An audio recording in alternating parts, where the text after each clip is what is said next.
20억 대 50억, 한국 대 OECD 보유세 충격 비교. 20억짜리 아파트를 갖고 있다면 세금이 얼마나 나올까요? 2천만 원이라고 하면 믿으시겠습니까? 지금 한국 기준으로는 아닙니다. 하지만 OECD 평균 방식을 그대로 적용하면 이것이 현실이 됩니다. 오늘은 한국과 OECD의 보유세 구조를 나란히 놓고 그 충격적인 차이를 숫자로 직접 보여드리겠습니다. 많은 분들이 이렇게 생각하십니다. 집값이 오르면 세금도 조금 늘어나겠지. 당연한 생각입니다. 하지만 실제 구조는 우리가 생각하는 것과 꽤 다릅니다.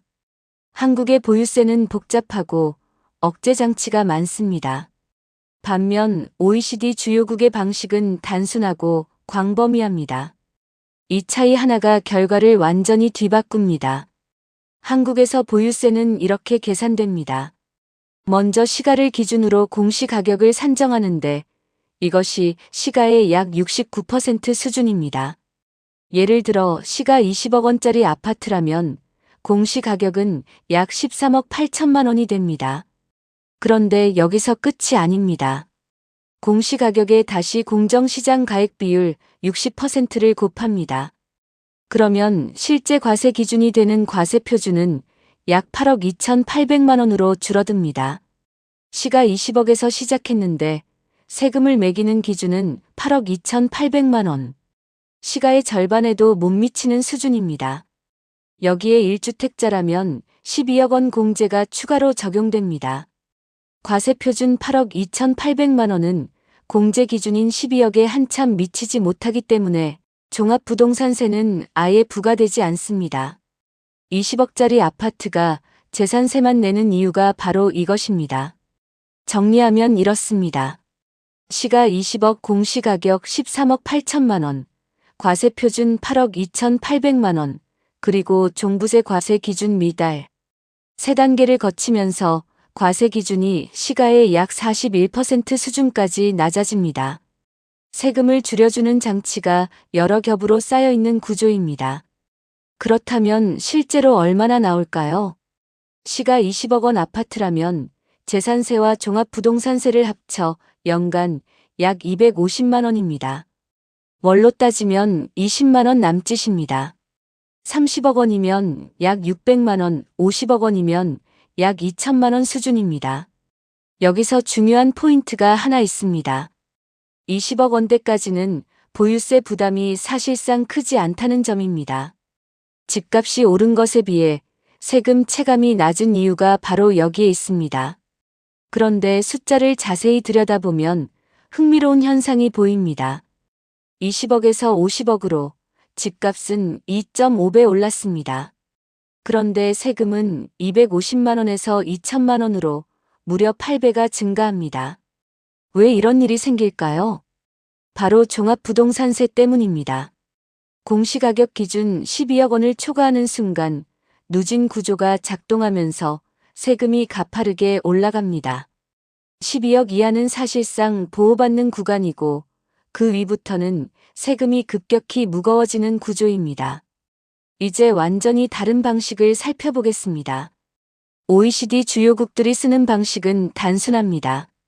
시가를 기준으로 일정 세율, 예를 들어 1%를 곱합니다.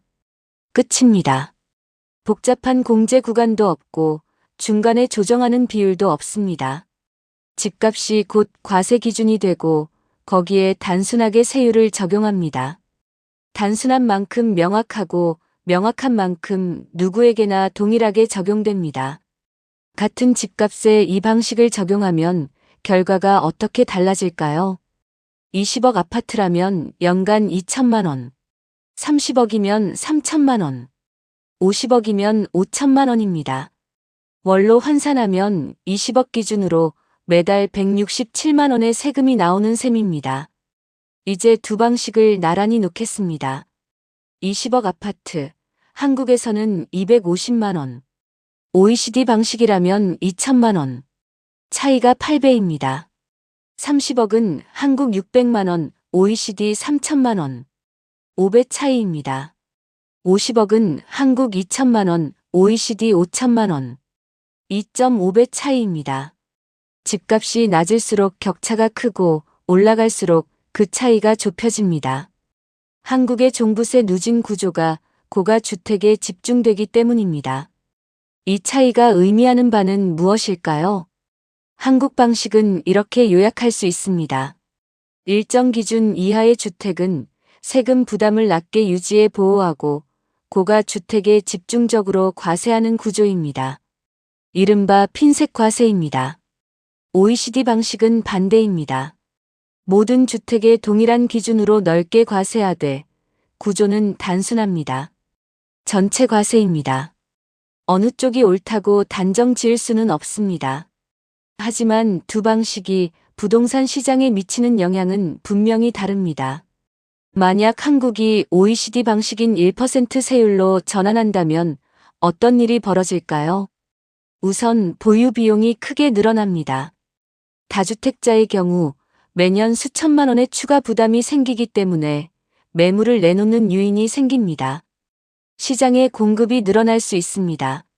하지만 반대 측면도 있습니다. 20억 안팎의 아파트를 가진 중산층에게도 부담이 대폭 늘어납니다.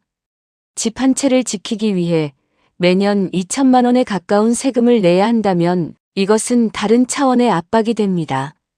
세금 구조의 변화는 단순히 숫자의 문제가 아닙니다. 누구에게 부담을 지울 것인지 사회적 합의의 문제이기도 합니다. 결국 이 모든 논의는 하나의 질문으로 귀결됩니다. 세금을 어디까지 그리고 누구에게 부과할 것인가? 20억 이하는 보호하고 그 위에만 세금을 집중할 것인지 아니면 모두에게 넓고 공평하게 나눌 것인지 이 선택이 부동산 시장의 방향을 결정합니다. 지금 구조가 유지된다면 20억 아파트를 가진 분들의 세금 부담은 크지 않습니다. 하지만 만약 1%로 바뀐다면 같은 집, 같은 동네, 같은 평수인데 세금은 8배가 됩니다. 이 채널에서는 앞으로도 부동산 시장의 숫자를 있는 그대로 보여드리겠습니다.